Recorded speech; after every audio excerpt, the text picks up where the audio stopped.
열심히 공부해서 좋은 주식에 좋은 투자를 하는 방법을 배우는 시간이죠. 주식연구소. 대한민국을 대표하는 애널리스트, 주식 초보를 위한 최고의 선생님, 염승환 이베스트 투자증권 이사 화상으로 연결합니다. 이사님 안녕하세요. 네, 안녕하세요. 네, 경제 불확실성에 대한 우려로 이 반도체도 영향을 받고 있는 것 같아요. SK하이닉스가 청주 공장의 증설을 보류했어요. 지금 증권가에서 반도체 업황은 어떻게 전망을 하고 있나요? 사실 지금 반도체 업황은 좀 안 좋아지기 좀 시작하는 것 같아요. 이제 왜냐하면 사실 상반기까지만 해도 여러 가지 물론 악재들이 있었지만 삼성전자나 이런 이제 기업들의 실적을 보면 그렇게 나쁘지는 않았거든요. 또 대만의 대표적인 파운드리 반도체 회사죠. TSMC도 놀라운 실적을 좀 기록을 했거든요. 근데 이제 본격적으로 3분기부터는 좀 겨울이 올 것 같다라는 그런 이제 내용의 전망들이 좀 대세를 좀 이루고 있고, 또 그렇게 보는 이유가 이제 아무래도 물가가 좀 너무 오르다 보니까 사람들이 소비를 당연히 줄일 수밖에 없는 상황으로 가고, 실제 또 모바일이라든가 이제 PC 같은 이제 개인들이 많이 쓰는 이런 제품의 수요가 많이 감소하는 게 지금 감지가 됐나 봐요. 그러다 보니까 네. 이제 그 부품 주문도 좀 축소되는 그런 모습들이 나오고 있습니다. 그래서 흔히 이제 반도체 하면은 모바일, PC, 데이터 센터에 이제 들어가는 서버 이 세 가지가 주요 수요처인데, 서버를 제외하고는 모바일이나 PC 쪽은 좀 좋지가 않거든요. 그래서 지금 이제 많은 전문기관에서 예측을 하기론 올해 반도체 하반기에 아마 가격이 한 10% 정도 하락을 할 것 같다라는 그런 전망들이 좀 많이 나오고 있는 것 같습니다. 그래서 반도체 업황에 대한 부분은 어쨌든 올해 말까지는 그렇게 좀 쏙 좋진 않다. 다만 이제 긍정적인 요소도 분명히 있는 게, 최근에 중국이 그 이제 크레딧 펄스라는 지표가 있는데, 이게 뭐냐면 이제 중국의 대출 증가율이에요. 그래서 중국이 이제 얼마만큼의 대출을 좀 늘렸는지 그런 걸 나타내는 건데, 그게 최근에 좀 반등을 하고 있어요. 근데 이게 왜 중요하냐면, 이 크레딧 펄스가 증가를 하게 되면 중국의 IT 수요가 좀 증가하는 경우들이 되게 많이 있었다고 합니다. 그 후에 후행적으로. 어, 근데 왜 이게 중요하냐면, 중국의 IT 수요가 증가를 하면 네. 거기 들어가는 게 대부분 반도체잖아요. 네네. 그럼 당연히 이 반도체 수요가 다른 나라들은 또 차지하더라도 중국 쪽에서는 오히려 하반기에 증가할 수도 있다고 보는 거죠. 그래서 이런 음. 부분들이 최근에 좀 나오다 보니까, 이런 안 좋은 업황 전망에도 불구하고 최근에 우리나라 그 반도체 기업들이 그래도 좀 저점에서 좀 회복되는 그런 움직임이 나왔고, 그 이제 대부분의 이제 기관에서 예측하기로는 내년 2분기부터는 반도체 가격이 좀 오를 걸로 좀 보는 데가 좀 많이 있어요. 근데 네. 이게 왜 중요하냐면, 반도체 가격은 그러니까 반도체 기업들의 주가는 이런 반도체 가격이 보통 6개월 먼저 움직이거든요. 그러면 내년 2분기부터라면 올해 가을부터는 주가가 좀 본격적으로 상승할 수 있다는 거죠. 그러니까 어, 이게 맞을지는 모르죠. 전망이니까. 그렇지만 네. 일단 내년 2분기부터 반도체 가격이 실제로 올라간다면 올해 가을부터 주가는 상당히 좀 좋을 수도 있다. 근데 그거는 또 올해 가을 돼서 내년 2분기에 대한 전망이 바뀔 수는 있어요. 그래서 음. 꼭 전망을 확인하시고 판단을 하시는 게 좋을 것 같습니다. 알겠습니다. 그런데 SK하이닉스뿐만 아니라 지금 글로벌 반도체 업체들을 보면 좀 수요가 감소할 거다라는 전망에 따라서 이제 투자 계획을 좀 조정하고 있는 모습이거든요. 지금 네. 상황이 어떤가요? 일단 실제로 지금 지난 한 2, 3주 전에 마이크론이죠. 세계 3위 이제 메모리 반도체 회사가 그 실적 발표를 한 날 그 CEO가 직접 언급을 했어요. 그러니까 올해 하반기에 좀 재고 조정, 좀 수요가 좀 안 좋은 것 같다. 그래서 음, 내년도 설비 투자를 좀 줄이겠다. 음, 실제로 이제 언급을 했습니다. 그래서 네. 올해보다 내년 설비 투자를 줄일 걸 이미 언급을 해놨고, 얼마 전에 SK하이닉스도 지난주였던 것 같아요. 블룸버그에서 내년에 설비 투자 계획을 25% 줄일 것 같다. 이런 언론 보도가 있었고, 음, 어제 뭐가 있었냐면 그 이제 원래 SK하이닉스가 청주에 공장을 하나 증설하기로 했거든요. 네. 이거를 잠정 보류했다라는 기사가 나왔습니다. 네네. 그러니까 뭐냐면 이제 실제로 마이크론이나 SK하이닉스 같은 이제 대표적인 기업들이 투자를 좀 줄이려고 하는 움직임들이 음, 실제로 이게 언론에서만 나온 게 아니라 그런 움직임들이 이제 회사 내부적으로도 나왔던 것 같고, 그리고 그 TSMC 아까 잠깐 말씀드렸지만 세계 1등 그 파운드리 반도체 회사가 역대 최대 실적을 내면서 놀라운 실적을 발표를 했지만, 음, 여기서도 뭐라고 했냐면요. 장비 리드 타임이라고 있어요. 그러니까 장비를 주문을 해가지고 이게 만들어져 가지고 이제 업체한테 딱 이 배송까지 되는 시간을 이제 보통 우리가 리드 타임이라고 하는데 네.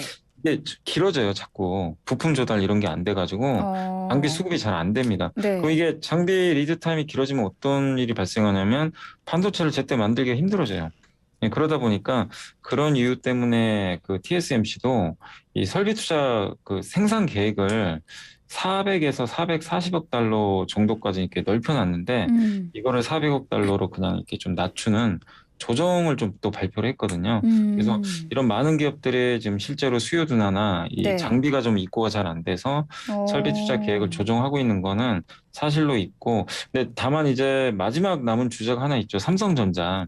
이제 전자는 실적 발표는 했는데 그 기업 설명회는 아직 안 했거든요. 그래서 네. 제가 알기로는 이번 달 28일 날 기업 설명을 해요. 이제 실적을 가지고 그날 이제 확정적인 실적들을 발표를 할 텐데 음, 그때 삼성전자도 그 실적에 대해 그러니까 앞으로의 그 설비 투자에 대해서 언급을 할 거예요. 근데 네. 줄일지 안 줄일지는 모르지만 삼성전자도 아마 줄일 가능성이 좀 높아지는 것 같아요. 좀 분위기상으로. 아, 그런가요? 그렇게 예, 그렇게 된다라면 내년도 많은 반도체 기업들이 설비 투자를 좀 음, 공통적으로 줄일 가능성은 좀 높아졌다. 그렇게 좀 음. 보시면 좋겠습니다. 뭐 수요 둔화나 뭐 장비 수급 이슈로 투자 계획을 조정하고 있는 반도체 업체들의 상황 짚어주셨습니다. 그런데 유럽은 오히려 좀 반도체 자립에 박차를 가하고 있는 모습이거든요. 네. 세계 최대 자동차 부품 업체라고 하는 독일의 보쉬도 반도체 제조업을 좀 확장하고 있는 모습인데 이거는 어떻게 봐야 할까요? 일단 이제 보시도 그렇고 이제 자동차 부품 회사들인데 이 회사들이 갑자기 이제 반도체를 만들려고 하더라고요. 이제 그 이유는 우리가 뭐 지금도 마찬가지지만 자동차 주문하면 바로 못 받잖아요. 뭐 네. 어떤 모델은 1년 이상 기다려야 되는데 그 가장 큰 이유가 반도체가 없어서인데 음. 요즘에 반도체가 좀 조금씩은 늘어나고는 있지만 아직도 좀 대기 수요가 많거든요. 근데 모든 원인은 반도체입니다. 그래서 이 자동차 부품 회사들도 그런 이제 리스크를 알고 있다 보니까 이제는 좀 자체적으로 만들자라는 그런 계획을 아, 세웠던 것 같아요. 그래서 보시 같은 경우는 26년까지 한 4조 원 정도의 돈을 들여가지고 반도체 생산을 하겠다라고 좀 일단 언급을 했고요. 음. 이 반도체는 다 대부분 다 차량용 반도체라고 일단 보시면 좀 좋을 것 같습니다. 아, 그리고 네. 스위스에 또 차량용 반도체 만드는 업체 중에 ST 마이크론이라는 기업이 있는데 이 회사가 미국에 이제 파운드리 회사 있습니다. 글로벌 파운드리 회사랑 같이 합작을 해가지고 5.6조 원 정도 되는 규모로 역시 26년도에 완공을 하거든요. 음. 그래서 반도체 공장 설립 계획을 좀 발표를 했고, 그리고 이런 이제 차량용 반도체 회사들만 하는 게 아니라 요즘에 유럽이 굉장히 좀 뜨거운 게 뭐냐면, 네. 뭐 물론 에너지 공급이 안 돼서 뭐 그런 이슈도 있겠지만 반도체 공장들이 앞으로 많이 지어질 것 같아요. 음. 왜냐하면 인텔이 10년 동안 106조 원 정도를 이 유럽에 투자하겠다 발표를 했고 네. 독일 쪽에는 23조 원 정도 공장을 짓겠다. 그러니까 왜냐하면 이제 유럽에서 그러니까 지금 미국이 설계라든가 이런 걸 되게 잘하는 나라인데 반도체 제조는 대부분 대만하고 한국이 하거든요. 그렇죠. 근데 유럽 입장에서는 이렇게 되면 좀 공급망 이슈에서 자기네들이 좀 밀려날 수 있다 보니까 우리가 좀 네네. 직접 짓자.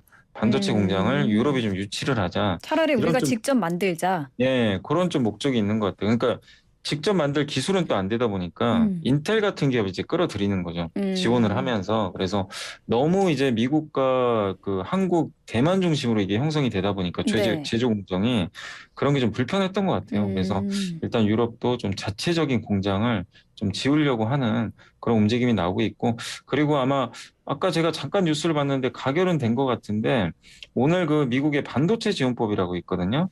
이게 상원에서 투표가 예정돼 있었어요. 근데 아마 가결이 된 걸로 좀 나온 것 같고 69조 원 정도를 들여가지고 미국 반도체가 그러니까 이런 거죠. 미국에 반도체 공장 지으면 지원해주겠다. 이 음. 법안인데 이게 좀 투표가 있었던 것 같습니다. 그러니까 여기서 우리가 느낄 수 있는 건 전 세계 모든 이제 대부분의 국가에서 반도체를 자기네가 직접 그 공장을 유치해서 짓기를 원하는 그런 흐름들이 좀 트렌드화해서 좀 계속 확산이 되는 것 같습니다. 아, 유럽 쪽에서도 그게 지금 감지가 되고 있고. 근데 이 예. 반도체 지원법이 가결이 되면 좀 반도체 관련 업황들을 좀 호재로 작용할 수 있는 거겠죠? 그러니까 저게 뭐냐면 이제 미국에 이제 공장을 지으라는 거죠. 미국에 음. 공장을 지으면 이제 돈도 지원을 해주고 뭐 공장 건립비라든가 뭐 세제 혜택이라든가 그러니까 뭐 만약에 이제 삼성전자도 지금 미국에 반도체 공장 짓기로 했잖아요. 네. 그런 경우에 이제 지원을 받을 수 있는 법이죠. 그러니까 어. 반도체 공장을 미국에 지을 수 있는 그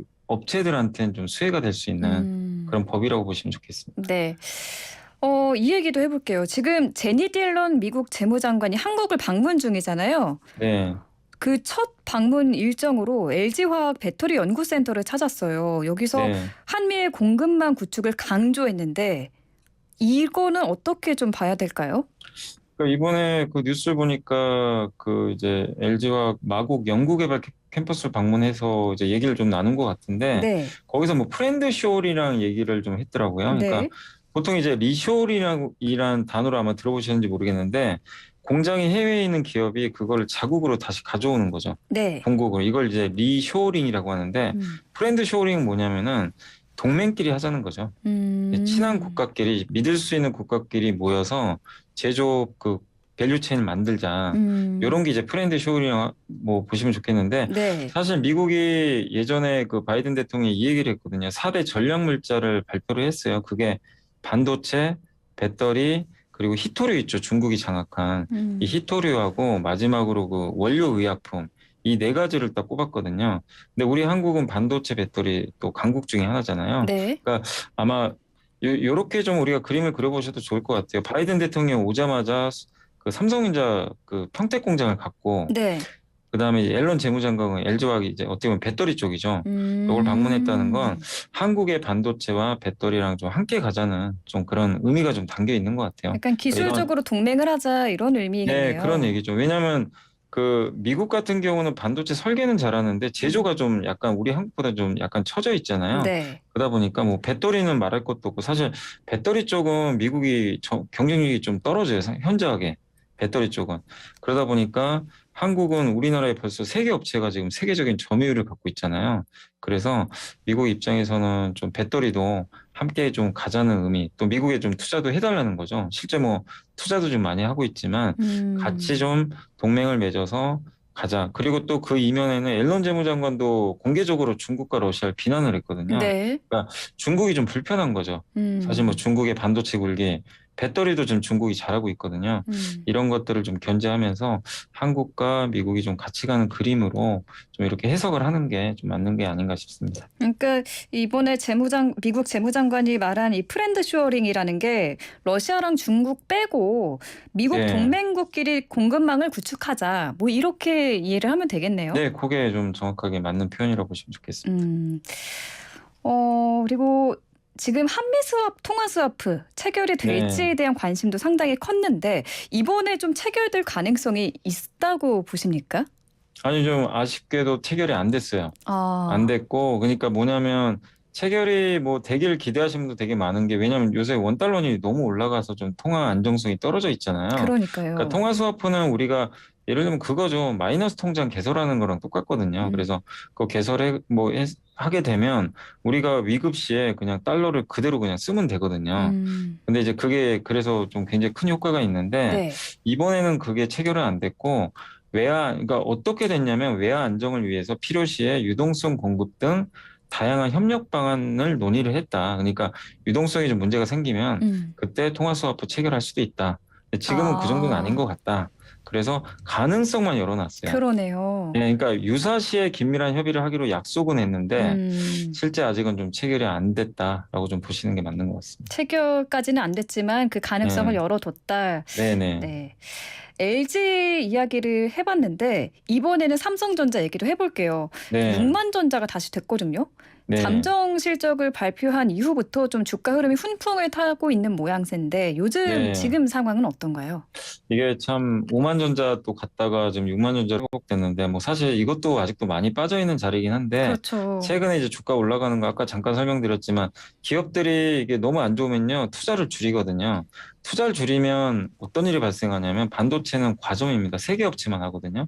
삼성, 하이닉스, 마이크론.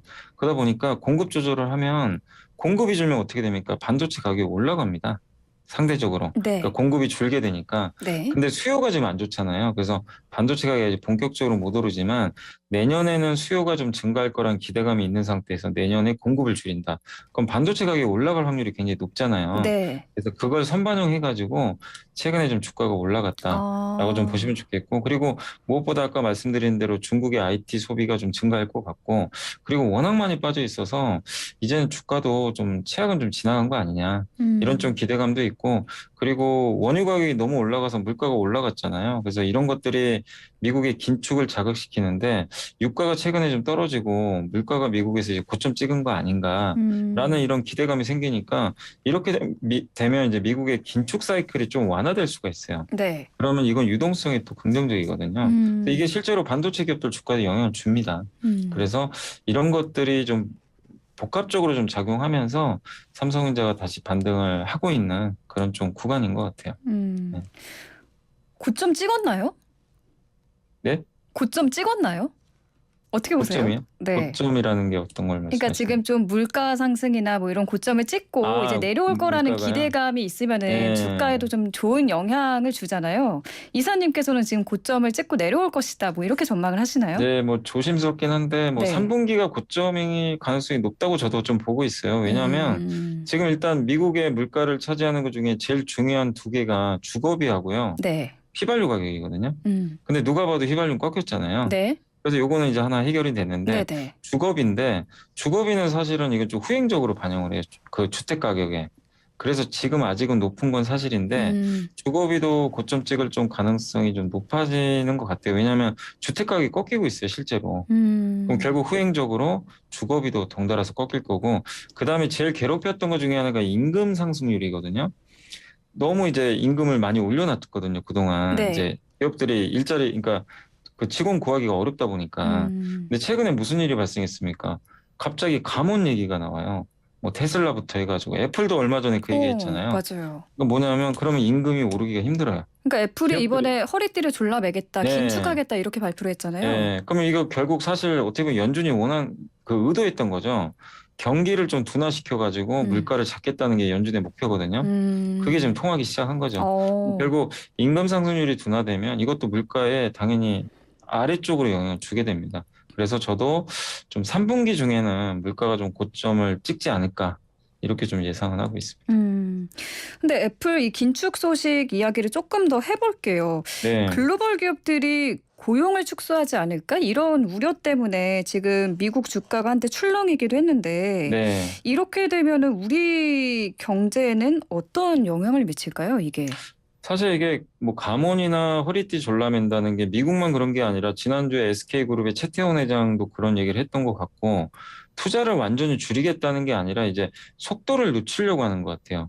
그러니까 지금 뭐 예를 들면 당장 하려고 했던 걸 뭐 1, 2분기 더 늦게 하든가 이렇게 하는 것 같아요. 물론 좋은 소식은 아니죠. 그만큼 경기가 안 좋아서 대비를 한다는 거니까 좋은 뉴스는 아니겠지만, 어쨌든 이런 경기 침체라든가 둔화에 대해서 이제 기업들도 확실하게 인지를 하는 것 같고요. 네. 이런 리스크에 대비를 하는 거기 때문에 장기적으로 저는 나쁠 건 없다. 그리고 경기가 이렇게 또 침체 국면으로 가게 되면 이미 주가는 선반영을 했거든요. 네. 선반영해서 이미 많이 빠진 상태에서 경기 둔화되고 이러면 수요가 꺾이면서요, 물가가 좀 잡혀요. 또 역으로 생각하면. 네. 그래서 너무 뭐 그걸 나쁜 면으로 보실 필요는 없고 오히려 물가 안정화에 도움도 될 수 있기 때문에, 그리고 이렇게 침체로 가게 되면 어느 시점에서는 연준이나 우리 한국은행도 금리 인하 카드를 나중에 쓸 수도 있습니다. 물가가 안정화되면. 네. 이건 주식시장이 또 나쁜 건 아니기 때문에, 그래서 뭐 안 좋은 점은 좀 반영됐다. 그리고 한 가지 더 말씀드리면, 애플이 뭐 물론 이번에 허리띠 졸라맨다고 했는데 한 증권사 애널리스트분은 그 얘기를 하시더라고요. 이게 PC와 맥북 같은 좀 잘 안 팔리는, 요새 PC가 좀 안 좋잖아요. 네. 그쪽에 국한된 거지 아이폰 같은 핵심 제품은 줄일 것 같지는 않다. 그런 또 일부 의견도 있으니까 그건 좀 참고하시면 좋겠습니다. 네, 알겠습니다. 오늘 말씀 감사합니다. 네, 감사합니다. 지금까지 염승환 이베스트 투자증권 이사와 함께했습니다.